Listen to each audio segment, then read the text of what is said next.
หัตถาวันตากราบนบตั้นตีเคารพคนฟังตั้งหลาย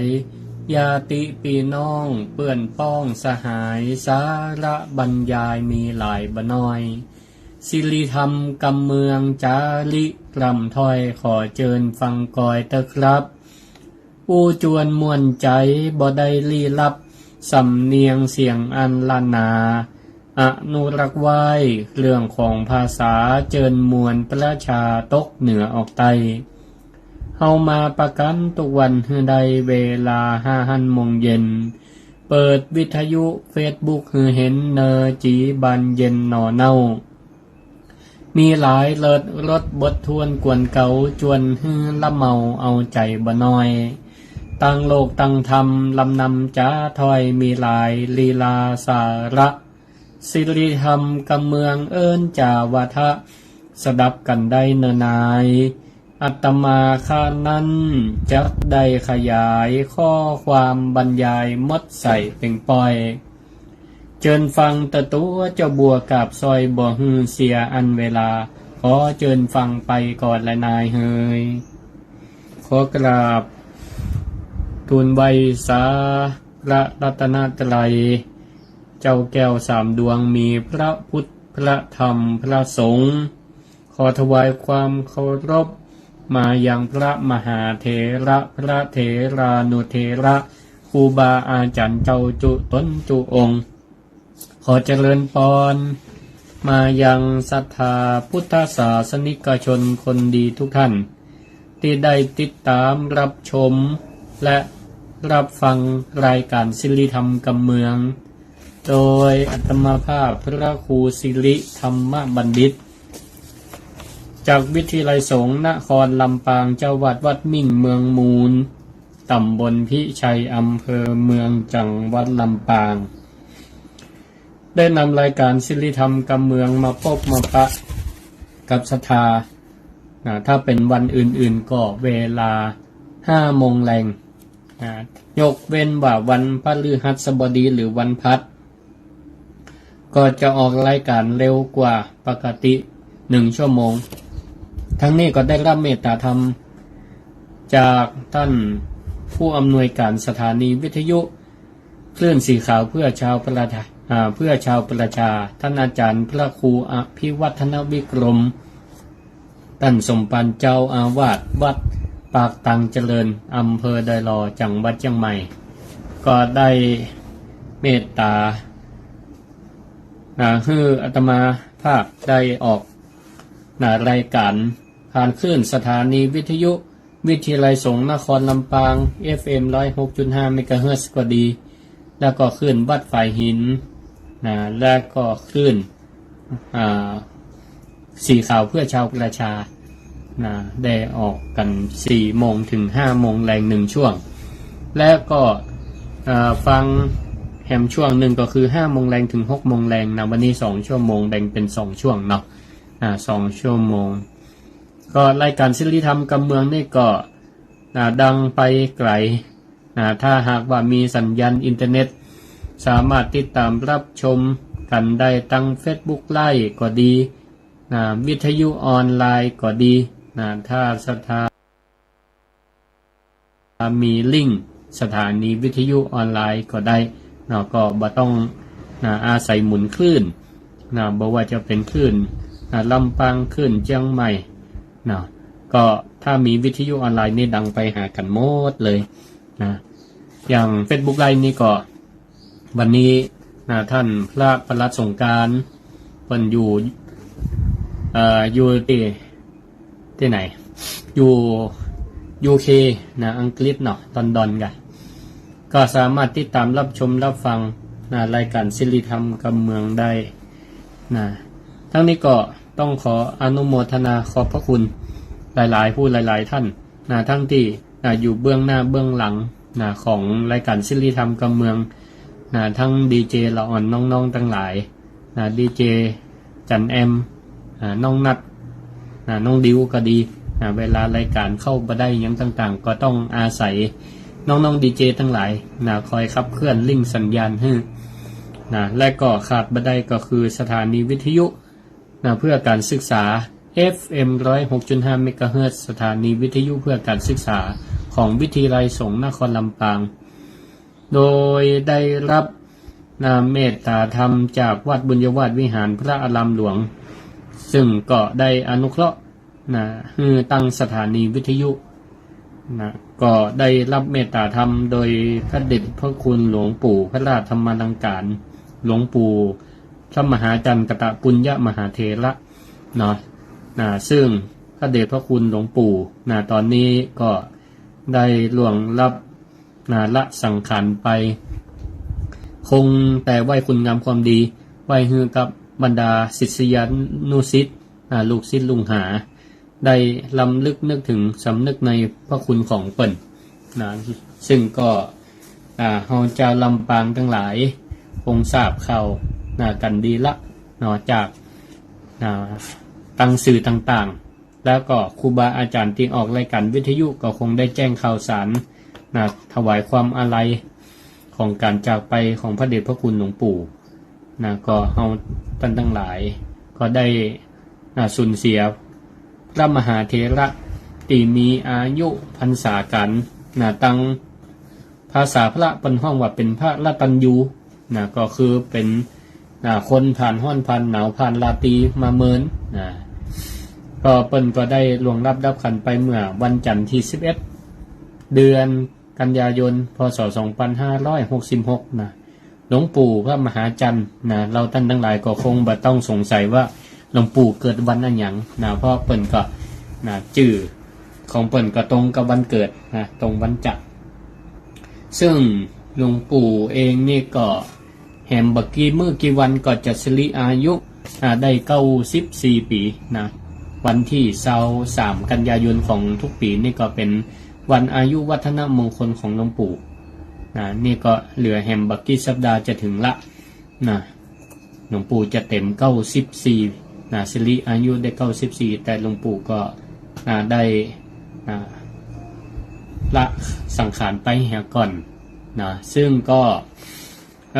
เป็นตีหน้าอัศจรรย์อยู่เหมือนกันหลวงปู่เกิดวันจันทร์ได้ถึงแก่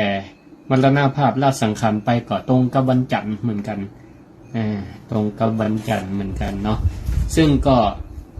ตะวันนี้วันพุธที่13กันยายนบรรดาศิษยานุศิษย์วัดบุญยวาสวิหารโดยการนำของพระเดชพระคุณหลวงพ่อพระครูอนุศาสตร์วรธรรมหลวงพ่อรองเจ้าวาดวัดบุญยวาสวิหารพระอารามหลวงเจ้าคณะอำเภอเมืองลำปางพร้อมทั้งศิษยานุศิษย์ก็ได้จัดพิธีพระราชทานน้ำหลวงสงศพของพระเดชพระคุณตะวันนี่ก็อาตมาเองกับลูกศิษย์ลูกหาหลวงปู่แล้วก็ลูกหลานของเปิ้นก็ป้ากันไปอาราธนาสังขารของหลวงปู่ออกจากโรงพยาบาลศูนย์ลำปางก็ออกมาในเวลาบ่ายโมงซึ่งก็บรรดาลูกศิษย์ลุงหาก็รออยู่ที่วัดบุญยวาสวิหารตอนรับสังขารของหลวงปู่เข้าวัดเข้าวาในเวลาบ่ายโมงตะวันนี่ก็ลูกศิษย์ลุงหาศรัทธาญาติโยมพุทธศาสนิกชนที่มีความเคารพศรัทธาในพระเดชพระคุณของหลวงปู่ตะวันนี่ก็มารวมกันเต็มวัดเต็มวาล้นออกมาแผ่วตึงนอกวัดนอกวานักแต่นักว่าตึงพระสงฆ์องค์เจ้าเพราะว่าพระเดชพระคุณหลวงปู่นั้นเพราะหลวงปู่ก็มีคุณูปการต่อคณะสงฆ์จังหวัดลำปางหลวงปู่เป็นอดีตเจ้าคณะจังหวัดลำปางแล้วก็เป็นอดีตที่ปรึกษาเจ้าคณะภาค6และนอกจากนั้นหลวงปู่ก็ยังเป็นผู้มีวิสัยทัศน์ในการศึกษาของพระสงฆ์องค์เน้นหลวงปู่เป็นผู้อดีตผู้รับใบอนุญาตโรงเรียนวิสุทธิวิทยากรซึ่งก็โรงเรียนวิสุทธิวิทยากรนี่ก็เป็นโรงเรียนที่เก่าแก่มาเมินละแต่วันนี้ก็เป็นวันสถาปนาครบรอบของโรงเรียนเปิ้นการก่อตั้งขึ้นมาวันนี้ก็ได้ทำบุญทักษิณานุปทานให้แก่อดีตผู้ก่อตั้งผู้รับใบอนุญาตทุกตนทุกองค์รวมถึงพระเดชพระคุณหลวงปู่พระราชธรรมลังการโดยณปัจจุบันนี้ก็มีพ ระเดชพระคุณหลวงพ่อพระครูอนุสาสน์วรธรรมเนาะเป็นรัชการผู้รับใบอนุญาตโรงเรียนวิสุทธิวิทยากรซึ่งก็เป็นโรงเรียนเก่าแก่ผลิตลูกศิษย์ลูกหานักเรียนระดับมัธยมต้นมัธยมปลายตึงพระสงฆ์องค์เนรแล้วก็บุคคลทั่วไปก็นับอยู่เหมือนกันแล้วก็นอกจากนั้นหลวงปู่เมื่อมีโรงเรียนระดับมัธยมพระเดชพระคุณหลวงปู่ก็ยังมีวิสัยทัศน์ต่อยอดไปแหมหันว่าพระสงฆ์องค์เนรจบมัธยมปลายกันแล้วก็ควรได้รับองค์ความรู้รับการศึกษาในระดับอุดมศึกษาสูงยิ่งขึ้นไปหลวงปู่ก็ไปศึกษาดูงานจังหวัดใกล้เคียงที่เปิ่นได้เปิดมหาวิทยาลัยสงฆ์ในสมัยนั้นปี2544หลวงปู่ก็ขึ้นหล่องใต้ไปดูวิธีการก่อตั้งห้องเรียนมหาวิทยาลัยสงฆ์ตอนนั้นอาตมาภาพเองก็เรียนอยู่ปริญญาตรีที่มจรมหาวิทยาลัยมหาจุฬาลงกรณราชวิทยาลัยวิทยาเขตเชียงใหม่ก็ยังเคยหันพระเดชพระคุณหลวงปู่ไปที่มจรเชียงใหม่ก็ไปศึกษาดูวิธีการบริหารงานวิธีการเปิดการเรียนการสอนเนี่ยหลวงปู่เนี่ยท่านก็เป็นคนมีวิสัยทัศน์แล้วก็หลวงปู่เองนี่ก็เขียนตัวเนาะเปิ่นตะก่อนเนี่ยประกอบบัจเจเปิ่นส่งเสริมพระสงฆ์องค์เนรเปิ่นอย่างเดียวเปิ่นก็นำเขียนให้หมู่เฮาได้เป็นแบบอย่างหลวงปู่จบปรริญญาธรรม4ประโยคสมัยนั้นสมัยนั้นบ่มีประโยค2สอบประโยค3แล้วก็ประโยค4ที่หลวงปู่จบที่วัดโพวัดพระเชตุพนวิมลมังคลารามเรียนระดับปริญญาตรีตัวหลวงปู่สมัยนั้นตอนอยู่กรุงเทพวัดโพเปิ่นก็เต้วไปเรียนที่วัดบวรนิเวศวิหารซึ่งเป็นที่ตั้งของมหาวิทยาลัยสงฆ์ชื่อว่ามหาวิทยาลัยมหามกุฏราชวิทยาลัยหลวงปู่ก็จบศาสนศาสตร์บัณฑิต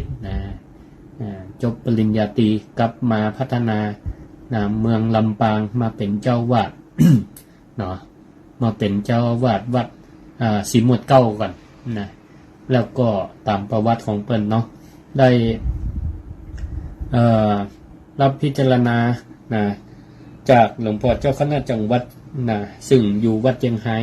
ก็ได้นิมนต์ให้มาเป็นรองเจ้าวาดอยู่ที่วัดบุญยวาสวิหารจนหลวงปู่ได้เป็นตำแหน่งเจ้าวาดแล้วก็ได้พัฒนาการศึกษาโมเฮาซึ่งพระสงฆ์องค์นี้ที่ได้จบการศึกษาบ่ว่าจะเป็นโรงเรียนวิสุทธิวิทยากรก็ดีมหาวิทยาลัยมหาจุฬาลงกรณราชวิทยาลัยก็ดีต่างจะมองพอพูดถึงพระเดชพระคุณหลวงปู่พระราชธรรมลังการหรือหลวงปู่พระมหาจันทร์กตปุญญมหาเถรนี่เราก็จะนึกถึงว่าพระเดชพระคุณนั่นหลวงปู่เป็นนักการศึกษาเป็นนักการศึกษาก็ตั้งเพื่อเป็นเพื่อมีมหาวิทยาลัยสงฆ์เกิดขึ้นแล้วก็มีลูกศิษย์ลูกหาเปิดเตอตะวันนี่ก็เต็มบัดเต็มวาอย่างอาตมาภาพนี่ก็ได้มามีโอกาสสนองงานพระเดชพระคุณหลวงปู่หลังจากที่มจรได้ก่อตั้งมาแล้ว5 ปีจาก4-5อาตมาเข้ามาทำงานสนองงานพระเดชพระคุณหลวงปู่50เป็นต้นมาตอนนั้นก็ยังตั้งกันอยู่วัดบุญยวาสวิหารเป็นห้องเรียนอยู่หลวงปู่ก็บ่ย่อท้อมีความมุ่งมั่นได้ปาครูบาอาจารย์บุคลากรได้พัฒนาการศึกษาเพิ่มหลักสูตรขึ้นมาเรื่อยๆแล้วก็มีพระนิสิตมีนิสิตมาเรียนก็นักขึ้นเรื่อยๆจนกระทั่งว่ามหาวิทยาลัยที่ตั้งอยู่ในวัดบุญยวาสวิหารมีเนื้อที่เพียงแค่1 ไร่ป่ายแต่สามารถบรรจุนักเรียนสมัยก่อนนี่สมัยโรงเรียนวิสุทธ์ยังมาย้ายไปนี่ก็อยู่กันหลายร้อยก็เป็นตีน่าทึ่งว่า วัดน้อยเดียวแต่ว่าสามารถตั้งโรงเรียนระดับมัธยมนะมีเป็นร้อยนะก็อยู่กันได้แล้วก็เรียนกันจบเลยหลายรุ่นจนได้ย้ายไปอยู่ที่วัดป่าลวกเนาะแล้วก็หลวงปู่ก็เลยตั้งห้องเรียนซึ่งก็ขยายมาจากมจร.วิทยาเขต8ก็จนผลิตลูกศิษย์ลูกหาตั้งแต่45จนถึง60ปีการศึกษา60 15 ปีเนาะตั้งอยู่ที่วัดบุญยวาสวิหารหลวงปู่ก็มองเห็นว่าบัดเดี๋ยวนี้การเจริญเติบโตนี่เหมือนกับเฮานี่ใส่เสื้อผ้ามันกลับละ ใส่เสื้อผ้ามันกลับละจำเป็นจะต้องขยายเสื้อผ้าให้มันใหญ่ขึ้นก็พอดีว่าในสมัยนั้นก็ได้พากันไปติดต่อตั้งกรมธนรักษ์เนาะตีราชพัสดุเปิ้นก็แนะนำสถานที่ราชการตีราชพัสดุที่มันเป็นที่ว่างเปล่าอยู่ซึ่งก็เป็นที่ตั้งของวิทยาลัยสงฆ์นครลำปางปัจจุบันที่อำเภอเกาะขาเป็นตีงามกว้าง48 ไร่เป็นตีราชพัสดุก็เลยไปขออนุญาตใจเปิ้นก็ได้อนุญาตตั้งแต่ปี57ละตั้งแต่ปี57ก็ไปสร้างอาคารเรียนกันไว้1 หลังได้เลิกดีงามดีปีการศึกษา60กันเนาะได้ง่ายกันไปอยู่อันนี้ก็ด้วยบารมีธรรมของพระเดชพระคุณหลวงปู่ที่เปิ้นได้อาศัยความที่เปิ้นเป็นพระมหาเถระมีลูกศิษย์ลูกหามีคนรู้จักหลายหลวงปู่เปิ้นก็พยายามที่จะ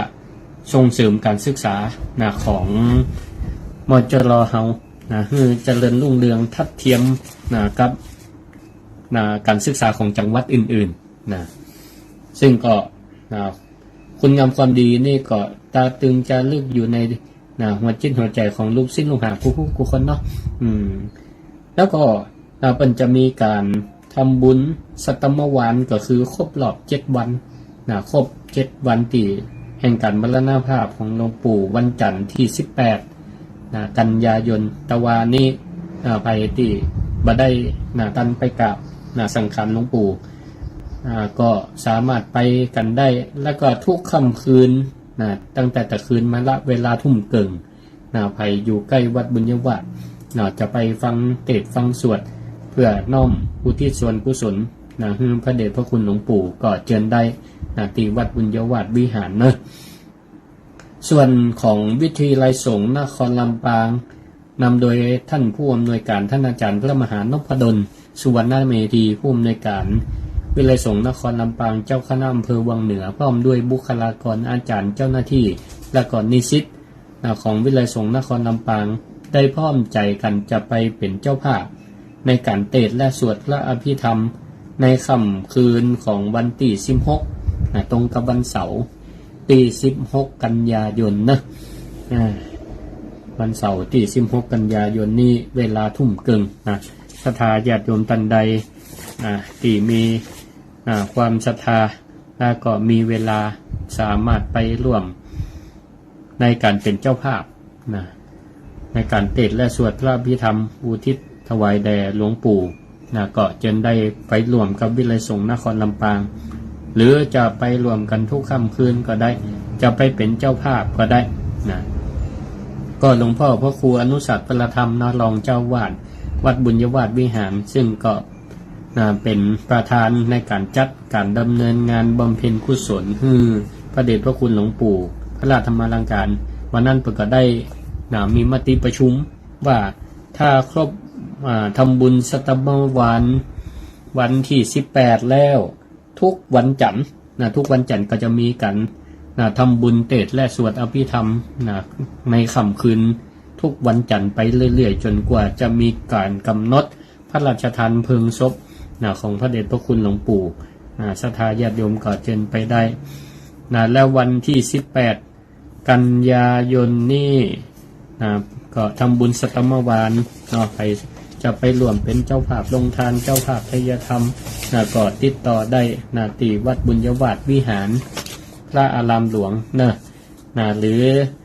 ติดต่อได้ที่ครูบาอาจารย์พระนักเผยแผ่เพิ่นก็คงออกประชาสัมพันธ์ติดต่อได้ที่อาตมาก็ได้เนาะก็จะได้เป็นสะพานบุญให้064-949-5999นะ064-949-5999นะพระครูสิริธรรมบัณฑิตนะก็แจ้งความประสงค์ได้เชิญชวนศรัทธาญาติโยมทั้งหลายส่วนพิธีการกำหนดพระราชทานเพลิงศพนั่นก็ต้องรอประชุมหารือกันต่อไปเนาะช่วงนี้ก็หลวงพ่อพระครูนุสัตประธรรมประกาศแจ้งว่าทำบุญ7 วัน50 วัน100 วันเหี่ยก่อนก็เปิดโอกาสให้ลูกศิษย์ลูกหาของพระเดชพระคุณหลวงปู่ซึ่งก็มีหลายตีหลายทางในจังหวัดลำปางต่างจังหวัดก็ดีตึงใกล้ตึงไก่เนาะห้องก็ทราบข่าวก็ยังบัตันได้มาเตื้อก็มีเนาะศรัทธาญาติโยมทั้งหลายก็คงจะหันถึงคุณงามความดีของพระสงฆ์พระมหาเถระเนาะซึ่งเป็นผู้เสียสละเนาะเปิ้นห้องว่าเป็นพระอนาคาลิกบ่มีบ้านบ่มีจองละเปิ้นหลวงปู่ก็บวชมาตั้งแต่เป็นเน้นออกจากบ้านจากจองมาโยมพ่อโยมแม่เปิ้นก็เสี่ยงบุญไปเนาะก็คงจะมีแต่ญาติพี่น้องหลานทั้งหลายหลวงปู่นี่ก็ได้มีเมตตาบ่มีประมาณเนาะเปิ้นก็ได้หันถึงประโยชน์ของคนส่วนรวมที่เปิ้นได้สร้างได้ทำมาไว้นี่ก็ล้วนแต่เป็นประโยชน์ต่อลูกศิษย์ลูกหาคนเบื้องหลังกันทั้งนั้นศรัทธาญาติโยมทั้งหลายความมีน้ำจิตน้ำใจหลวงปู่ก็ทำเป็นแบบอย่างศรัทธาญาติโยมทั้งหลายก็พอทอดรหัสได้ว่าคนเฮาเนี่ยเปิ้นว่ามีน้ำงาม3อย่างมีน้ำงาม3อย่างมีอย่างพ่อเปิ้นว่า1มีน้ำใจงามน้ำใจงาม2น้ำคำหวาน3น้ำงานดีน้ำใจงามน้ำคำหวานน้ำคำดีน้ำใจงามน้ำใจงามน้ำคำหวานน้ำงานดีก็คือกายวาจาใจนั่นเองเนาะน้ำใจงามก็คือมีใจอันงามน้ำคำหวานก็คือวาจางามน้ำใจน้ำงานดีก็คือกายงามนั่นเองอันนี้เนี่ยเป็นเสน่ห์เนาะเป็นเสน่ห์ของคนเฮาทุกท่านทุกคนบอกว่าจะไปไหนอยู่กับไผอยู่กับคนอยู่กับครอบครัวเป็นว่ามี3น้ำนี้ไว้เป็นน้ำตีอันดีอันใสบริสุทธิ์อันปราศจากซึ่งกิเลสทั้งหลายเนาะมีไว้น้ำ3ประการนี้ถ้ามีในคนใดคนนั่นก็ย่อมมีความเจริญมีความเจริญถ้าหากว่าบ่มีครบ3เป็นว่าก็มี1คือน้ำใจงามก็ยังดีน้ำใจงามถึงแม้ว่าปากบ่ม่วนหรือเป็นคนที่อาจจะห้าวทำอะไรอย่างที่อาจจะบ่เรียบร้อยหน้าการทำหน้าที่อาจจะบ่เรียบร้อยแต่เป็นคนมีน้ำใจดีอันนี้ก็ถือว่าเป็นผู้ที่เบื้องนอกบ่พอดีต่อใดแต่ว่าเบื้องในใจเนี่ยมีความดีความงามน้ำใจดีเนี่ยนะก็ถือว่าเป็นคนดีเป็นคนดีมีความเจริญได้หรือแม้นว่ามีร้อยกำหวานพันน้ำงามดีแต่เป็นคนน้ำใจบดีอันนี้ก็ถือว่าเป็นคนที่ผสมบุญแบบเดียวก็อาจจะว่าปากหวานก้นส้มกำบะเก่าเป็นว่าเนาะปากหวานก้นส้มก็หมายความว่าโอ้ดี ผู้ดีแต่ว่าจิตใจนั่นบ่ดีคิดร้ายต่อกันอันนี้ก็ทำให้สังคมใดมีคนแบบนี้ก็บ่มีความจริงใจต่อกันเนาะสิ่งที่ทำคำที่พูดใจที่คิดมันก็ต้องสอดคล้องมีความสอดคล้องมีความสื่อตรงต่อกันและกันก็จะทำให้เป็นคนที่อยู่ที่ไหนบ่มีพิษมีภัยมีความเจริญมีความเจริญรุ่งเรืองน้ำถึง3อย่างเนี่ยจะทำให้ชีวิตของเขานี่มีความอุดมสมบูรณ์ถ้ามีน้ำทั้ง3นี่นะลูกหลานถ้ามีน้ำใจงามก็ดีคู่ครองมีน้ำใจที่ดีต่อกันพ่อแม่มีน้ำใจงามต่อกันลูกศิษย์ลูกหามีน้ำใจงามต่อครูบาอาจารย์มีน้ำใจงามต่อลูกศิษย์ก็ดีเพื่อน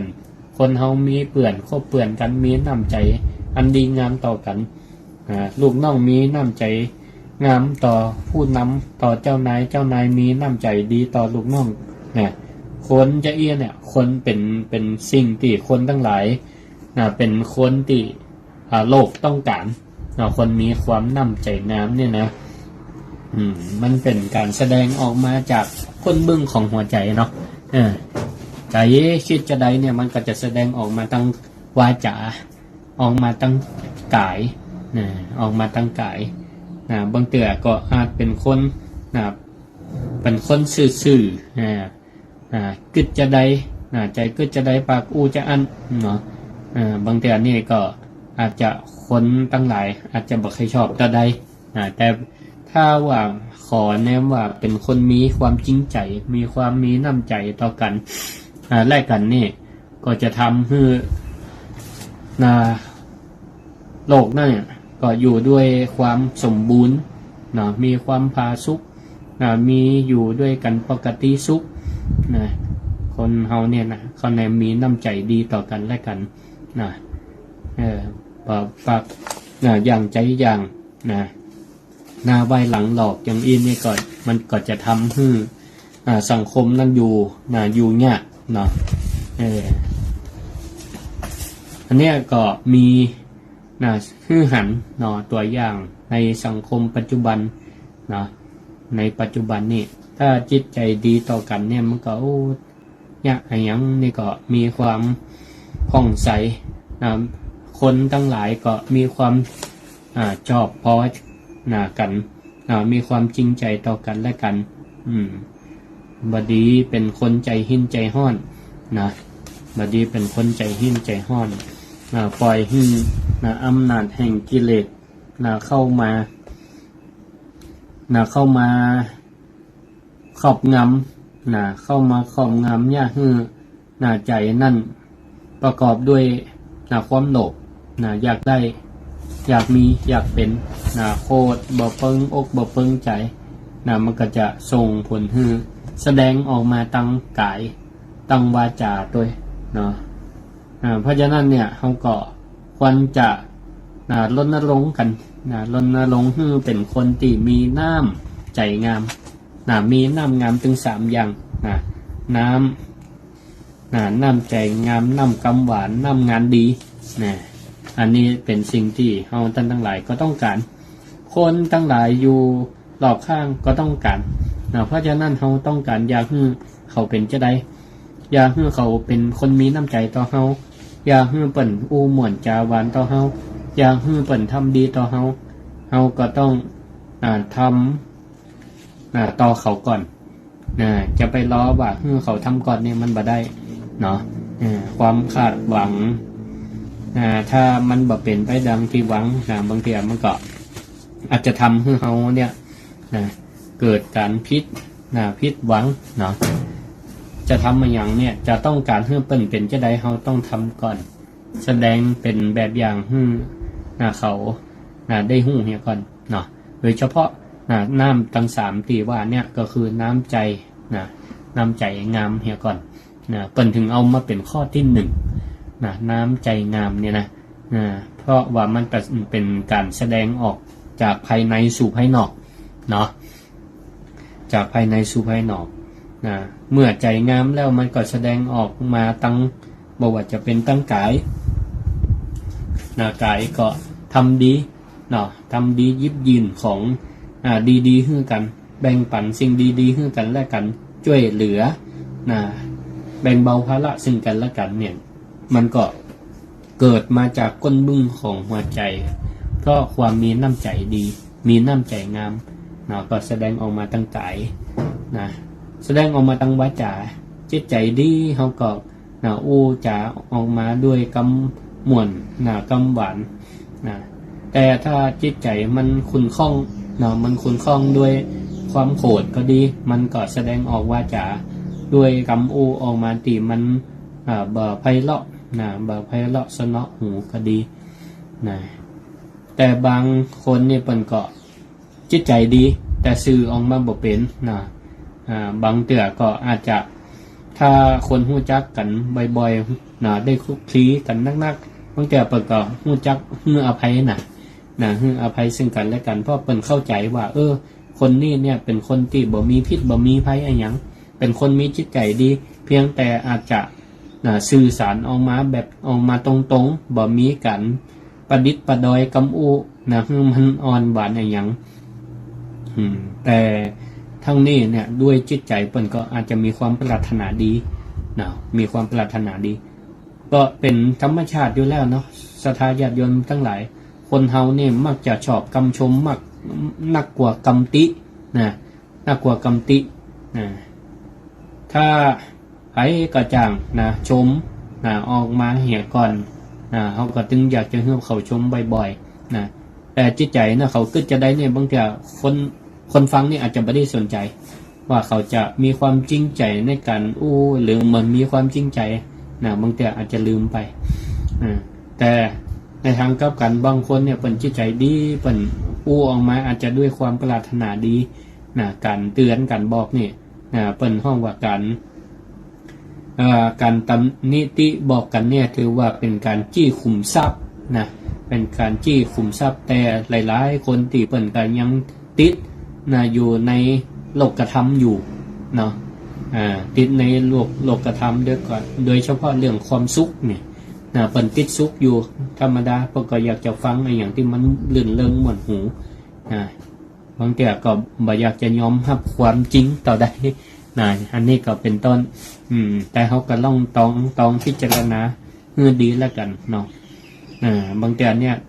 การที่เปิดมาจี้คุมทรัพย์เขารับฟังแล้วเนี่ยเขาก็บ่ต้องไปฟังนึกโคตรตอบเตือนบางทีเขาก็ต้องมาทบทวนพิจารณาว่าเขานี่มีข้อบกพร่องตามที่เปิดได้แนะนำมาหรือไม่เนาะถ้าหากว่ามีข้อบกพร่องจริงเขาก็ปรับแก้ไขนี่อันนี้เป็นห้องว่าเป็นการจี้คุมทรัพย์ให้เขานะแล้วเขาปรับแก้ไขแล้วมันก็จะได้ประโยชน์เนาะจะได้ประโยชน์ก็จะเป็นที่เคารพความศรัทธานับถือ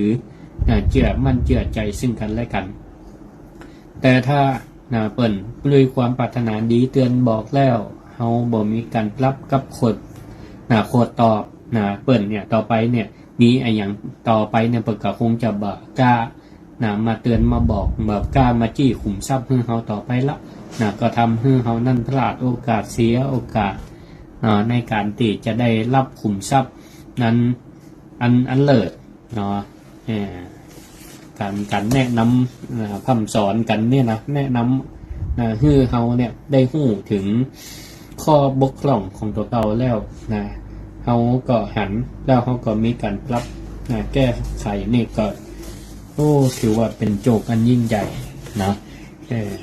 เนี่ยศรัทธาญาติโยมตั้งหลายเนาะก็ขอให้เราตั้งหลายนั่นมีน้ำสามงามก็คือน้ำใจงามน้ำกำหวานน้ำงานดีก็คือมีกายวาจาใจกายวาจาใจดีลดความหันแก้ตัวของลดการ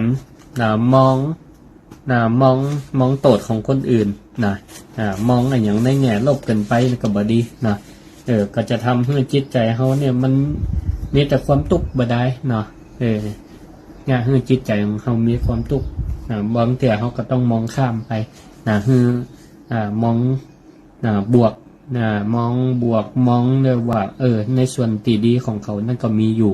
แล้วก็ให้อภัยซึ่งกันและกันเนาะบางอย่างมันก็มานักหนาสาหัสสากันยังก็ให้โอกาสให้อภัยแก่กันไปมันบางเถื่อเนี่ยการมองข้ามสิ่งเรานี่เนี่ยที่มันเป็นข้อบกพร่องเล็กๆน้อยๆมันก็อาจจะได้มีโอกาสเขาได้หันประโยชน์หรือว่าหันความประสบความสำเร็จในเบื้องหน้าได้ดีกว่าเนาะบางทีถ้าไปยืดติดไปติดอยู่ตัวเนี่ยเขาติดตรงนี้มีข้อบกพร่องตรงนี้แล้วก็กลายเป็นบ่ครบมาหาบ่สมาคมตัวบางทีเขาก็ทำให้ต่างคนต่างเสียโอกาสได้รู้จักกันได้ทำความดีต่อกันไปอย่างนี้ท่านทั้งหลายเนอะแล้วก็น้ำที่ใสบริสุทธิ์แห่งมันก็คือน้ำทำคำสอนน้ำทำคำสอนวันนี้เป็นวันพระวันศีลเนาะศรัทธาญาติโยมทั้งหลายก็มีโอกาสได้น้ำทำคำสอนวันนี้ได้อาบน้ำทำคำสอนกันนักตั้งแต่เจ้าละป้องก็ไปวัดไปวาหลายเวลาตั้งแต่เจ้าก็ไปทำบุญตักบาตรฟังเทศน์ฟังธรรมกันที่วัดได้อาบน้ำฟังธรรมไป1 รอบบางพ่องก็มีเวลาบ่ายแห่งช่วงหนึ่งเปิ่นก็ยังยึดหิตประเพณีไปฟังเทศน์ฟังธรรมกันตอนบ่ายก็มีอยู่ก็มีโอกาสได้อาบน้ำฟังธรรมแห่งรอบหนึ่งพ่องในเวลาตอนแรงที่วัดเปิ่นก็มีการทำวัดสวดมนต์เจริญภาวนา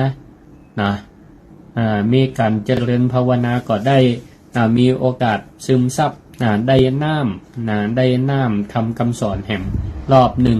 วันนี้อาบน้ำหลายรอบได้อาบน้ำทำคำสอนถวายความเคารพในพระเดชพระคุณพระอาจารย์เจ้าคุณรองศาสตราจารย์ดร.พระชยานันทมุนีรองเจ้าคณะจังหวัดน่านท่านผู้อำนวยการวิไลสงฆ์นครน่านเฉลิมพระเกียรติได้เมตตาเข้ามาทักทายคอมเมนต์วันนี้ได้รับความเมตตาจากพระเดชพระคุณอาจารย์เจ้าคุณหลายรูปหลายตนหลายองค์อาจารย์เจ้าคุณพระปิฎกเมธีครูบาอาจารย์ผู้ช่วยเจ้าวัดวัดปากน้ำภาษีเจริญก็เข้ามาตักตายในรายการศิริธรรมกำเมืองทาง Facebook ไลฟ์วันนี้ก็กราบขอบพระคุณในกำลังใจและอนุโมทนาขอบคุณทุกกำลังใจของศรัทธาญาติโยมท่านสาธุชนทั้งหลายมีครูบาอาจารย์เพิ่นได้แนะนำบอกว่าการได้เกิดมาเป็นคนเนี่ยขอให้ได้1ได้อาบน้ำ2ให้ได้พบให้ได้ปูบอกว่าเขาจะไปวัดไปวาไปที่ไหนเนี่ยทำกิจกรรมอันใดเนี่ยเป็นว่าไปเพื่อได้น้ำ2เพื่อได้ปู3เพื่อได้ป่าได้อาบน้ำได้ปูได้ป่าอาบน้ำก็คืออาบน้ำได้น้ำทำคำสอนไปที่ไหนเนี่ยบอกว่าจะเป็นไปฟังเทศน์ฟังธรรมฟังคนอื่นก็ได้บ่ต้องว่ารอพระสงฆ์ตั้งนะโมละเทศน์ศรัทธาญาติโยมปัญญาชนด้วยกันเนี่ยคนเฮาด้วยกันเนี่ยอันอย่างที่เป็นธรรมะเป็นข้อคิดเตือนใจข้อคิดที่สามารถเอาไปประยุกต์ใช้ในประจำวันได้ก็ถือว่าเป็นได้บอกธรรมะแก่กันได้อันนี้เขาก็ถือว่าได้ทำคำสอนแล้วก็เฮือได้ปูเป็นว่าเฮือได้ปูแต่ละวันเนี่ยปูก็คือได้ปูจาเมื่อเขาได้ปูจาสักการะพระรัตนตรัยอันมีพระพุทธพระธรรมพระสงฆ์อันเป็นสรณะตีเปิ่งของเขาท่านทั้งหลายตื่นเจ้าเข้านอนก็ได้ลำลึกนึกถึงพระพุทธพระธรรมพระสงฆ์อันเป็นไตรสรณคมของเขาท่านทั้งหลายเนี่ยเป็นห้องว่ามันได้ปูได้ปูจ้านั่นเองต่อไปก็คือได้ป่าก็คือได้ป่าละมีแต่ละวันเนี่ยศรัทธาญาติโยมทั้งหลายคือทำตัวเสมือนเป็นพระโพธิสัตว์พระโพธิสัตว์เนี่ยเปิ่นก็เกิดมาแต่ละจากบำเพ็ญแต่ละวันประกอบบำเพ็ญบารมีบารมีมี ถึง10ข้อด้วยกันศรัทธาญาติโยมทั้งหลายเลือกเอาตามที่เฮาได้มีอัธยาศัยมีจริตที่เฮาถนัดบางคนก็หุมกินหุมตานก็เรียกว่าบำเพ็ญทานบารมีหุมกินหุมตานแบ่งปันซึ่งกันและกันบางท่านก็มีความประพฤติเคร่งครัดในข้อวัดปฏิบัติข้อศีลความเป็นปกติเปิ่นก็ห้องว่าบำเพ็ญศีลบารมีป้องก็มีความมานะพยายามขยันอดทนมีความอดทนกับบำเพ็ญขันติบารมีอดทนในการทำการทำงานบางพ่องก็มีความเพียรพยายามในการทำการเฮียนก็ดีเพียรพยายามในการทำงานก็ดีอันนี้เปิ่นก็ห้องว่าบำเพ็ญเพียรก็คือวิริยะบารมีนี่มีหลายข้อก็อย่างน้อยเนี่ยในวันหนึ่งเขาก็ลองทบทวนว่าเขาได้บำเพ็ญบารมีข้อใดพ้องได้บำเพ็ญบารมีข้อใดพ้องก็ชื่อว่าเขาได้เดินตามวิถีแห่งพระโพธิสัตว์ก็คือวิถีลอยของพระพุทธเจ้าเปิ่นก่อนจะเป็นพระพุทธเจ้าพระนามว่าพระสมณโคดมหรืออดีตพระพุทธเจ้าทุกพระองค์และอนาคตของพระพุทธเจ้าทุกพระองค์เกิดมาจากใดประกอบได้บำเพ็ญบารมีหรือปารมีเพราะฉะนั้นเนี่ยใน1วันเนี่ยเขาได้3อย่างนี้เนอะศรัทธาญาติโยมทั้งหลายได้น้ำได้น้ำก็คือได้น้ำทำคำสอนเพื่อเอาไว้เป็นคติในการดำเนินชีวิตของเขาท่านทั้งหลายทำข้อใดก็ได้ที่เป็นฝ่ายกุศลเป็นฝ่ายกุศลแล้วก็ได้ปู่จาลำลึกนึกถึงเปิ่นนึกถึงคุณพระพุทธพระธรรมพระสงฆ์บ่พอครูบาอาจารย์ศีลธรรมกรรมฐานอย่างนี้เป็นต้นเบิ่งลำลึกนึกถึงคุณพ่อคุณแม่อย่างนี้ได้ปู่จาได้บารมีได้บำเพ็ญบารมีนั่นเอง10ข้อก็คือได้อย่างน้อย1ข้อก็ยังดีศรัทธาญาติโยมแล้วก็ได้ได้จากันมาบ่ฮู้ว่าวันนี้มีไผได้ฟังรายการวิทยุรายการศิริธรรมกำเมืองของจ้าถ้าได้ฟังก็โทรเข้ามาในรายการได้นะ0649495999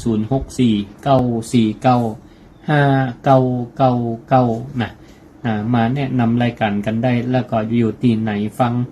คลื่นใดฟังชัดเจนบ่ชัดเจนจะได้ก็โปรดได้แนะนำรายการศิริธรรมกำเมืองได้เนอะ0649495999ห้องก็ขับฟังแต่บ่ได้โทรก็มีมีหลายมีหลายอันนี้ช่วงที่1เนาะตำเดียวช่วงที่2ก็จะได้เจิญฟังพระธรรมเทศนาปื้นบ้านล้านนาเรื่องวงสวรรค์เตียวทำมาจนถึงผูกที่9ตอนที่2ละหลวงพ่อพระครูอุดมศิริท่านเปิ่นก็จะได้เทศน์ให้ฟังเนาะวันก่อนนี้ก็ไปบ้านนาดงไปบ้านนาดงอำเภอแม่ทะซึ่งก็มีศรัทธาที่เป็นฟังรายการแม่ใจแม่ใจบันดงพร้อมด้วยศรัทธาบันดงหลายผู้หลายท่านได้รวบรวมเข้าสารพักใหม่ไส้เครือตามตีได้เคยประชาสัมพันธ์ไว้ว่าวิไลสงฆ์นครลำปางเนี่ยวันอังคารวันพุธพระสงฆ์องค์เนนเปิดมาเรียนหนังสือก็มีศรัทธาเจ้าภาพคณะแม่ครัววัดป่าพระเจ้าอุทุมพรเปิดก็ได้ทำภัตตาหารเพ้นถวายก็เลยเชิญชวนศรัทธาเอาข้าวสารเอาพักไม้ไส้เครือเป็นน้ำปลาเป็นไข่มาให้มาห้อมกันเอียกะเจริญปอนเบาวิทยุหน่อยเนอะเจริญปอนแม่แม่นิตยาสาธุสาธุฟังตั้งแต่รายการอาจารย์พระมหาสมชาติเนาะดีมากสาธุไปวัดกับวันนี้ไม่ได้ไปล่ะฟังวิทย์ไปแม่เจ้าเนาะฟังธรรมเพราะว่ามันวัดมันก็อยู่ ม่ปันทีแม่เนย เดี๋ยวเลยฟัง ไปวัดแม่เจ้ามาก็ปันมาแล้วก็มาถึง11 โมงบ้านนอนแล้วก็บ่ายโมงจะไปทำแม่ปันทีบ่ไหวแล้วแม่เนยเป็นยังแล้ว ก็ได้อยู่บ้านฟังเทศน์ฟังธรรมก็ได้เนาะสาธุบุญ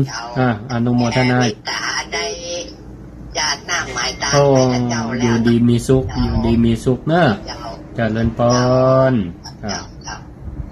เจริญพรเจริญพรเจ้าไว้ตาเจ้าแม่ยังก็แม่นวลปางกับแป้งหินเทพเสด็จเจ้าเทพเสด็จเทพเสด็จเจ้าฟังสัญญาณขึ้นอันใดแม่ฟังไฟหินเจ้าขึ้นวัดไฟหินเนาะชัดเจนดีสาธุเนาะดีละฝนตกเลยเรียนนี่นะฝนตกฝนตกละดีละลำปังวันนี้บ่ตกเนาะตกตะวาตกดึงวันดึงอยู่สักวันดีละจุ่มเย็นบ้านจุ่มเมืองเย็นจุ่มเย็นนะไม่ไหนอยากดีละสาธุขอบคุณแม่ที่โทรมาหากันเนอะเจริญพรอยู่ดีมีสุขเจริญพรเจริญพรแม่น้อยไปตั้งใจของมันนี่แม่ฟังอยู่นะฟังอยู่นอป้ากันตะวาแล้วเนี่ยตะวามาคำก็ตะวามาก็3 ทุ่มมากะบ้านนาไข่อันนี้ฮดน้ำซบแล้วก็อยู่ดวดรอฟังภาพสวดภาพเตดจนจบวันจันทร์ไปแฮมเนอร์วันทำบุญวันจันทร์ทำบุญ7 วันให้หลวงปู่ไปเนอะวันจันทร์วันจันทร์หน้าเนี่ยวันจันทร์ที่18เนอะสาธุเจริญพรขอบคุณเจริญพรอยู่ดีมีสุขเจริญพรเบาวิทยุกันแม่เจริญพรแม่ใจอนุโมทนาเอาเป็นจะได้ข้องกินหอมดองล้ำก็จะอันหอมดองนี่ยังไม่ได้ร้องกับเตี้ยแต่เอาขวาไปฮื้อตั้งวัดเปิ่นดำเนินการละวันนั้นปกติเนี่ยก็เข้ามาถวายพระสงฆ์องค์เน้นอนุโมทนาเด้อพระสงฆ์องค์เน้นกับปั่นปอนให้เรียบร้อยละเจ้าเป็นว่ามีกรรมฐานแหมเนอร์เห็นไหมแม่ไปวัดมาพอดีอนุโมทนาไปฟังธรรมอยู่เจ้าก็ไปแล้วดีละตอนนี้ฟังธรรมอนุโมทนาจริงพระอาจารย์ออกนี่สาธุเดี๋ยวจัดอันเปิดเตะธรรมเมืองรอบตี 2 5 โมงแรงเนอะเจ้าเราฟังเนอะสาธุฟังสาธุเจ้าอยู่ดีมีสุขเนอะเจริญพรสาธุเจริญพร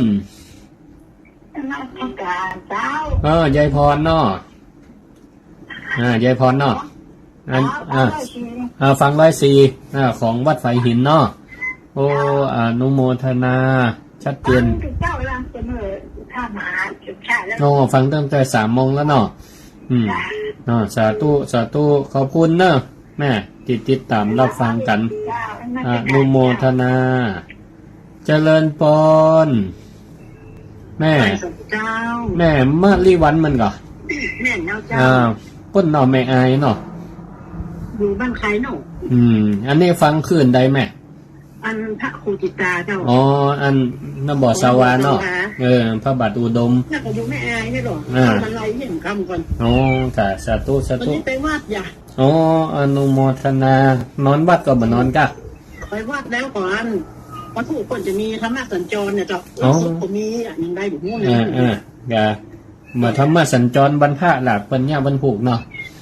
มันวัดกันตึงซุปแล้วก็วัดอำนาจเจ้าคณะอำเภอนั้นลงเจ้าคณะอำเภอจะหาวัดชัยมงคลทางธรรมอนุโมทนาบุญไปธรรมะสัญจรดีขนาดเนอะไปฟังกันสาธุขอบคุณแม่มริวันเจริญพรกำลังใจนะเจ้าอนุโมทนาสาธุขอบคุณทุกสายที่ได้ติดตามรับชมรับฟังรายการศิลธรรมกำเมืองตั้งขึ้นวิทยุ FM 106.5 ก็ดีคลื่นวัดไฟหิน104.5 ก็ดีคลื่นสีขาวเพื่อชาวประชาก็ดีนะดังไปไก่เนอะอันคลื่นต่างๆเนี่ยนะไปถึงแม่อายดอยสะเก็ดนะจังใหม่ลำพูนลำปางเนาะประเดี๋ยวนี้ก็เปิ่นทำมาอย่างเป็นเครือข่ายนะการมีส่วนร่วมนะทำเป็นเครือข่ายนี่ดีขนาดประเดี๋ยวเปิ่นบัจยังตะกอนละนะอันต่างคนต่างทำต่างคนต่างย่ามได้เอามาป้อมาหอมกันอันใดดีนะเปิ่นก็ลิงก์หากันนะคือศรัทธาได้มีโอกาสนะได้ฟังไปด้วยกันเจี๊ยนะก็อนุโมทนานะขอบคุณนะทุกกำลังใจเพราะการออกรายการธรรมะของครูบาอาจารย์ผู้ตนผู้องค์นี่บ่มีการตอบแทนใดๆนะการตอบแทนคือกำลังใจของศรัทธาญาติโยมนั่นแหละเนาะที่เป็นกำลังใจอย่างดีเจริญพรแม่สิกูลจากเจริญพรแม่เราฟังอยู่นะสาธุเดี๋ยวจะเปิดอย่างก็วงสวรรค์นะกันเดี๋ยวนะตะวาไปห้วนน้ำซบอ่ะตะวาไปวัดบุญยวัดป่ะแม่ได้ไป